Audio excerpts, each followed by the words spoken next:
Hola, soy Fernando Rincón y vamos a ver en este módulo el manejo de la temporización con App Inventor.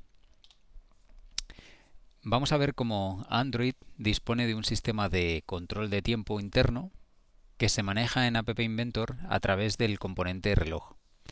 El reloj puede tener varios usos. Lo podemos utilizar como temporizador, es decir, como el mecanismo para generar una serie de eventos repetitivos con cierta periodicidad, que es típico, por ejemplo, en el caso de los videojuegos para el movimiento de los caracteres animados.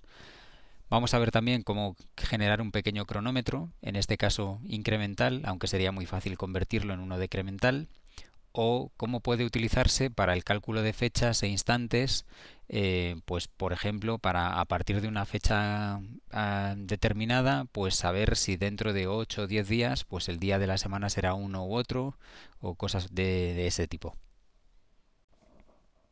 Uno de los usos más típicos del reloj es el de actuar como temporizador, que además es una actividad bastante habitual porque en muchas aplicaciones necesitamos realizar tareas cada vez que transcurre un cierto tiempo. El manejo del temporizador se realiza fundamentalmente a través de su conjunto de propiedades y de el manejo del evento de disparo. Las propiedades, cuando colocamos el componente en la interfaz de usuario, se muestran en la interfaz y serían estas tres de aquí. En principio, las dos más importantes son las dos últimas. La que hace referencia a si el temporizador está habilitado o no, marcando o desmarcando el tick, lo que haríamos es activar la cuenta del tiempo, mientras que el intervalo del temporizador lo que determina es cuánto tiempo se produce o cuánto tiempo transcurre entre el disparo y el siguiente disparo. Este tiempo se especifica en milisegundos. Por último, la de temporizador siempre se dispara hace referencia a si queremos que el temporizador siga funcionando incluso cuando la aplicación no está en primer plano. Esto tiene que ver con la particularidad de la ejecución de las aplicaciones de Android, en las que la que está visualizando el usuario normalmente es la que está activa, mientras que las que no se ven, salvo que sean servicios del sistema, normalmente quedan detenidas. Si activáramos este tick, aunque la aplicación estuviera en segundo plano, el temporizador continuaría disparándose. Ya desde el programa, para reaccionar a los eventos de disparo de tiempo, necesitaremos utilizar el componente cuando reloj 1.temporizador, siendo reloj 1 en este caso el nombre que tiene asociado el componente que hemos colocado en la interfaz de usuario. Este bloque, por lo tanto, se dispararía en el caso de haber dejado la propiedad de 1000 milisegundos una vez cada segundo, y todo el contenido de este bloque se realizaría de forma periódica cada segundo. Si además lo que queremos es controlar alguna característica del temporizador propiamente dicho, lo que tendremos que hacer es jugar con los bloques que nos permiten poner o leer el contenido de estas propiedades. De esta manera, por ejemplo, podríamos habilitar durante la programación el temporizador simplemente fijando acierto esta propiedad. Veamos ahora un pequeño ejemplo de uso. En este ejemplo, y para ilustrar cómo funciona el temporizador, hemos utilizado la bola, la pelota, que tenemos disponible como componente dentro de dibujo y animación. Pero además, para que esta pelota se pueda mover, previamente hay que colocar dentro de la pantalla un lienzo para que será el que contendrá la pelota. Esta pelota se va a mover de forma aleatoria utilizando el temporizador que hemos colocado en la aplicación, y el movimiento de la pelota se va a producir cada 1000 milisegundos, es decir, cada segundo. Además, para controlar el movimiento disponemos de tres botones. El primero de ellos pondrá en marcha el proceso, el segundo detendrá el movimiento, mientras que el tercero nos va a permitir variar la propiedad de intervalo para ver cómo, reduciendo el intervalo, se acelera el movimiento de la pelota. Desde el punto de vista del programa, el funcionamiento es bastante sencillo. Cada vez que se produzca un disparo del temporizador, lo que sucederá es que llamaremos al bloque que reubica la pelota en unas coordenadas x y distintas. Estas coordenadas se calculan de forma aleatoria entre el ancho y el alto de la pantalla. pero para iniciar o parar el movimiento será necesario actuar sobre los botones. Al pulsar sobre el botón iniciar, lo que hacemos es habilitar el temporizador, es decir, poner en marcha la cuenta, porque si nos fijamos en el diseño, inicialmente esta propiedad está desactivada, es decir, que como podemos ver en el emulador, hasta que no pulsemos sobre el botón, no hace nada. Iniciarlo, por lo tanto, significa activar el temporizador, es decir, poner la propiedad temporizador habilitado a cierto. Vamos a colocar el valor 1000 como intervalo del temporizador y vamos a mostrar este valor en la etiqueta que hemos colocado sobre los botones para tener una retroalimentación de cuál es el valor que estamos utilizando. De forma inversa, el botón parar lo que hará será detener el temporizador. Si se detiene el temporizador, no habrá variación, no habrá disparo y por lo tanto no habrá variación en las coordenadas X e Y, la pelota no se moverá. Mientras que si pulsamos sobre el botón acelerar, lo que sucederá es que vamos a reducir el valor del intervalo en 100 unidades por cada pulsación. Y esta pulsación será, o este valor será el que veamos de nuevo realimentado para tener una idea de cómo está funcionando la aplicación. Así que veamos cuál es el funcionamiento. Iniciaríamos de manera que en cada segundo la pelota se reubica en una posición distinta. Al parar quedaría congelado porque hemos detenido el disparo del temporizador, mientras que al iniciar de nuevo volvería a moverse. La pulsación sobre acelerar irá reduciendo en 100 unidades el intervalo y, como podemos apreciar, el movimiento se hace mucho más rápido hasta llegar a cero, instante en el cual la pelota se redibuja constantemente. Otro posible uso del componente reloj, y como su propio nombre indica, pues es la construcción de cronómetros o contadores de ascendentes, descendentes, de todo tipo. Y para ver el funcionamiento vamos a utilizar como ejemplo un temporizador que se va a disparar cada segundo y que va a ir incrementando los valores de segundos, minutos y horas de forma conveniente, además de añadirle a la aplicación pues 3 botones para gestionar el funcionamiento del reloj. Este sería el aspecto de la app dentro del diseñador, en el que, como podemos ver, hemos colocado un componente disposición horizontal para colocar dentro las etiquetas que muestran la hora. En realidad se trata de etiquetas separadas para las horas, minutos y segundos, porque la etiqueta nos va a servir para dos cosas, no solamente para mostrar el contenido del valor, sino para utilizar ese valor como estado, es decir, que lo que vamos a incrementar directamente es el contenido de la etiqueta, el valor de la etiqueta. En lugar de utilizar una variable de tipo numérico para guardar el valor y luego asignárselo a la etiqueta, como sería lo habitual en este tipo de programas. Además, disponemos de otro contenedor horizontal para poder incluir los 3 botones que van a controlar la ejecución del cronómetro. Los botones iniciar y parar simplemente tienen como efecto el arranque y la parada del contador, mientras que el de reset lo que va a hacer es poner a cero las 3 etiquetas y por lo tanto resetear el contador. Obviamente todo ello manejado a través del componente reloj, que como podemos ver está habilitado por defecto y su valor de temporización es de 1000 milisegundos porque queremos que cuente cada segundo. El manejo es bastante sencillo. Cada vez que pulsamos el botón iniciar, el temporizador se habilitará, es decir, comenzará a dispararse la cuenta segundo tras segundo, mientras que el botón parar simplemente desactivará el temporizador y por lo tanto la cuenta se parará. El botón de reset, esté arrancado o parado el temporizador, siempre realizará el mismo efecto, que es poner las 3 etiquetas a cero, como podemos apreciar, ya sea estando en marcha o parado.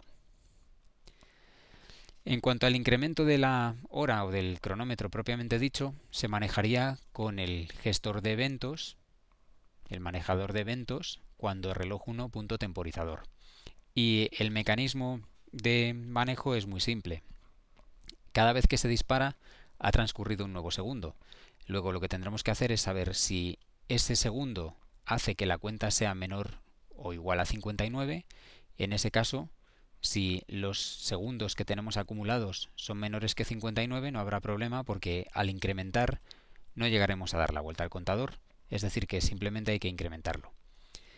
Si esta condición no es cierta, es porque el nuevo incremento nos llevaría a 60 segundos y eso significa que estaríamos probablemente en esta condición los minutos son menos que 60, por lo tanto lo que hay que hacer es incrementar a un nuevo minuto y poner los segundos a cero, es decir, dar la vuelta de contador de segundos a cero y poner un minuto más.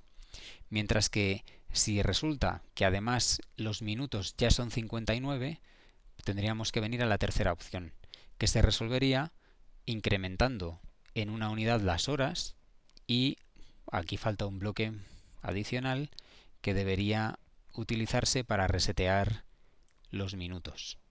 Este lo vamos a resolver de esta manera, poniendo los minutos a cero. Es decir, incrementaríamos la hora y dejaríamos a cero los minutos. Obviamente este es un programa muy sencillo y no se tiene en cuenta el caso en el que las horas también hayan llegado a su máximo de 24, en el que o habría que congelar el funcionamiento o bien dar la vuelta al contador. Ninguno de las dos situaciones está contempladas para este caso. El problema que se nos plantea con el cronómetro es cómo probar que su funcionamiento es correcto, porque podríamos iniciarlo y esperar al menos un minuto para ver que el contador de segundos da la vuelta, pero no tiene mucho sentido esperar una hora completa para ver qué es lo que sucede con el contador de minutos. Para resolver este problema, lo que podemos hacer es jugar directamente sobre los valores de inicio de los contadores. Es decir, si quiero saber si el contador de segundos da la vuelta correctamente, pues podría partir de un valor inicial mucho más alto, en este caso 57, y ver cómo al llegar a 59 pasaríamos al 0 e incrementaríamos el contador de minutos. O en este caso funciona correctamente. ¿Qué pasaría en el caso de los minutos? Pues hagamos la misma, partamos de la misma premisa, pero en este caso pasaríamos directamente a 59, con lo cual estamos a punto del cambio de hora. 59 y al cambiar, vaya, como podemos ver aquí, se ha producido un pequeño error. Se ha realizado bien el incremento de 59, al llegar la cuenta al final, es decir, que el 59 minutos ha pasado a ser 0 minutos y 1 hora, pero como podemos ver, los segundos no se han actualizado correctamente. Si volvemos al diagrama de bloques es fácil explicarse por qué. En el caso de que estuviéramos en 59 segundos, 59 minutos, lo que sucedería es que esta condición no es cierta, pero esta condición tampoco es cierta, así que iríamos a la última de todas ellas. En la última resetearíamos los minutos, incrementaríamos las horas, pero no hemos hecho nada con los segundos. Y los segundos deberían haberse puesto a cero también. De manera que lo podemos corregir fácilmente poniendo a cero también el contador de segundos. Y ahora volveríamos a comprobar si desde este punto de partida el contador funcionará correctamente. Vamos a volver a modificar los valores.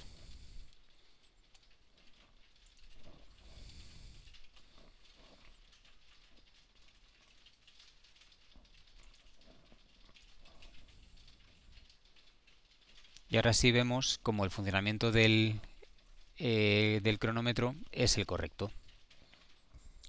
Por último, vamos a ver cómo el reloj también se puede utilizar para hacer cálculos de fechas y de horas. Algo que puede ser interesante para las aplicaciones tipo calendario o aquellas en las que sea necesario calcular cuál es el lapso de tiempo desde una determinada fecha o cuánto tiempo queda hasta a un instante determinado, ya sea en horas, en minutos, en segundos o en milisegundos. Todo esto se realiza a través de dos conceptos, el de instante y el de duración. El instante se referiría a una fecha y a una hora concretas y es posible obtener un instante a partir de los bloques como por ejemplo el de ahora, que daría el instante en el momento en el que está siendo ejecutado, o se podría generar un instante a partir de una fecha o una fecha y una hora determinadas, o incluso se puede generar un instante a partir de uno ya dado más una cantidad adicional en días, horas, minutos, etc. Todos estos bloques generan como resultado un instante. La duración sería, sin embargo, el lapso de tiempo en milisegundos entre dos instantes. Es decir, que conectaríamos como argumentos dos instantes cualesquiera, uno de comienzo y otro de fin, y generaríamos con ello una duración.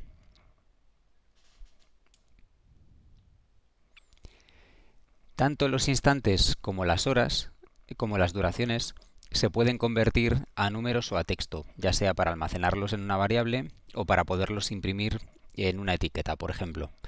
Existe una multitud de bloques para hacer estas conversiones. Por ejemplo, es posible sacar de un instante determinado cuál es el día del mes en orden numérico. Es decir, si es el mes 1, el 2, el 3, etcétera, etcétera. De la misma forma que el mes podría ser el día, el año o la hora, por ejemplo. O de una duración, extraer el tiempo en segundos, en milisegundos, en horas o en días. De la misma forma, pues podríamos hacer lo mismo con cualquier otro instante y un determinado patrón de tiempo. Este patrón que tenemos aquí determina la forma en la que se va a realizar la conversión al texto final. Sería de alguna forma la plantilla para la conversión del instante a texto. Vamos a ver un ejemplo de cómo funcionarían estas conversiones. Para ello vamos a utilizar dos etiquetas y el componente reloj. En la primera etiqueta, en la parte de arriba, podemos apreciar cómo lo que se está representando es el instante inicial. Y ya en el diagrama de bloques, veamos cómo hemos generado esa representación. Lo que hacemos es generar el instante actual, para lo cual utilizamos el bloque ahora, e indicamos cuál es el patrón de representación de este instante, es decir, el formato, en meses, días, el año, las horas, minutos y segundos, y la A para indicar si es antes o después del mediodía.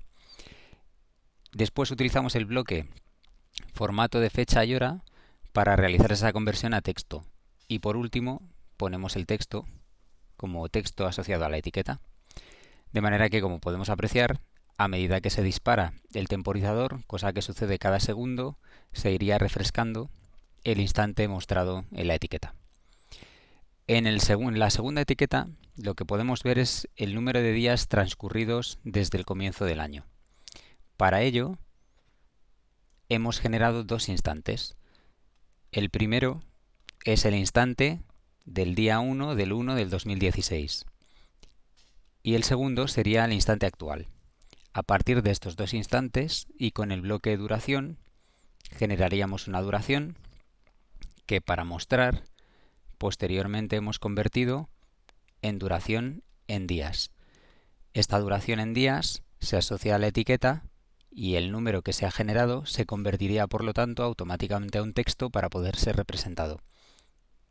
De manera que, como podemos ver, han transcurrido 66 días desde que comenzara el año.